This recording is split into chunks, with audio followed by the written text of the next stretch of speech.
झारखंड में जून से मतदाता विशेष गहन पुनरीक्षण की प्रक्रिया यानी SIR शुरू होने जा रहा है। इसे लेकर प्रशासनिक स्तर पर तैयारियों को अंतिम रूप दिया जा रहा है। अब तक इन तैयारियों की समीक्षा वर्चुअल बैठकों के जरिए की जा रही थी, लेकिन भारत निर्वाचन आयोग के निर्देश के बाद अब जिलों में जाकर भौतिक निरीक्षण शुरू कर दिया गया है। इसका उद्देश्य जमीनी स्तर पर व्यवस्थाओं की वास्तविक स्थिति का आकलन करना और संभावित कमियों को समय रहते दूर करना है। राज्य के मुख्य निर्वाचन पदाधिकारी के रवि कुमार ने इसी क्रम में जमशेदपुर का दौरा कर जमशेदपुर पूर्वी और जमशेदपुर पश्चिमी विधानसभा क्षेत्रों में तैयारियों की समीक्षा की। उन्होंने संबंधित अधिकारियों को स्पष्ट निर्देश दिया कि पुनरीक्षण प्रक्रिया पूरी तरह पारदर्शी, सटीक और समावेशी होनी चाहिए। वे आगामी दिनों में अन्य जिलों का भी दौरा कर तैयारियों का जायजा लेंगे। SIR की तिथि को लेकर फिलहाल आधिकारिक घोषणा नहीं हुई है। हालांकि निर्वाचन विभाग के अधिकारियों को अप्रैल के पहले या दूसरे सप्ताह में इसकी घोषणा की उम्मीद थी।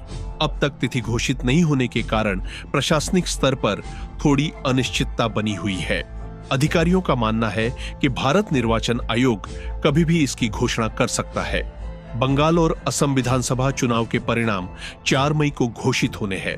ऐसे में संभावना जताई जा रही है कि इन चुनावों के बाद यानी जून माह में ही झारखंड में विशेष गहन पुनरीक्षण की प्रक्रिया शुरू की जा सकती है। निर्वाचन आयोग इस बार विशेष रूप से इस बात पर ध्यान दे रहा है कि एक ही परिवार के सभी योग्य मतदाताओं के नाम एक ही मतदान केंद्र पर दर्ज हो। भारतीय निर्वाचन आयोग से निर्देश प्राप्त हुआ है। झारखंड में अप्रैल से SIR शुरू होगी। उसका तैयारी के संबंधित आज बैठक district election officer, electoral registration office के साथ में बैठक हुई थी। उसमें अभी प्रिपरेशन के बारे में चर्चा किया गया था। यानी अभी सभी फैमिली के एक साथ में रखना है, कोई भी वोटर छूटना नहीं चाहिए। उसी संबंधी को लेकर हम लोगों को सभी मकान का इसका नंबर नहीं है उनका नोशनल नंबर देने के लिए निर्देश दिया गया। वर्तमान में कई ऐसे मामले सामने आए हैं जहां एक ही परिवार के सदस्य अलग अलग बूथों पर पंजीकृत है, जिससे मतदान के दौरान असुविधा होती है। मुख्य निर्वाचन पदाधिकारी ने समीक्षा बैठकों में इस विसंगति को दूर करने के निर्देश दिए हैं। अधिकारियों को कहा गया है कि वे ऐसे मामलों की पहचान कर आवश्यक सुधार सुनिश्चित करें ताकि मतदाताओं को किसी प्रकार की परेशानी न हो। मतदाता सूची में कोई भी पात्र नागरिक छूट न जाए, इसके लिए बूथ लेवल ऑफिसर यानी BLO को घर घर जाकर सत्यापन का जिम्मा सौंपा गया है।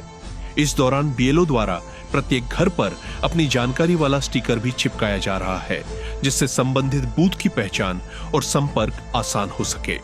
BLO घरों का सर्वे करते हुए एक रजिस्टर में परिवार के सभी मतदाताओं और उनके मुखिया का विवरण दर्ज कर रहे हैं।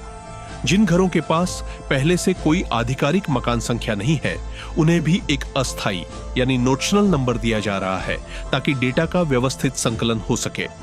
मुख्य निर्वाचन पदाधिकारी ने यह भी निर्देश दिया है कि BLO ऐसे मतदाताओं की भी पहचान करे जिनकी पिछली पुनरीक्षण प्रक्रिया में मैपिंग नहीं हो पाई थी। साथ ही एब्सेंट, शिफ्टेड, डेथ और डुप्लीकेट श्रेणी के मतदाताओं की सूची तैयार कर उसे नियमानुसार मान्यता प्राप्त राजनीतिक दलों के BLO से प्रमाणित कराने की प्रक्रिया भी सुनिश्चित की जाए।